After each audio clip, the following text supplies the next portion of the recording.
Fotograafial on meie igapäevaelus järjest kasvav roll ja mõnevõrra kummalisel kombel on kasvav roll fotograafial ka maalikunstis.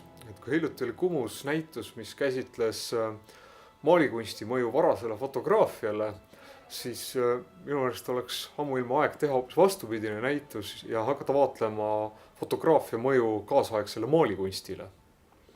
Et ma arvan, et läbi selle, et foto on nii oluline selles, kuidas me oma tegelikkust adume, muutub ta nagu oluliseks ka nagu teistes kunstilistes meediumites või et kunstnik tegeldes sellise poeetilise väljendusliku situatsiooniga, selline, see maali peal ka on selline minemine, tulemine, teel olemine, sellised ühelt poolt väga poeetilised, igavikulised küsimused, mis on kunstis prominentsel kohal.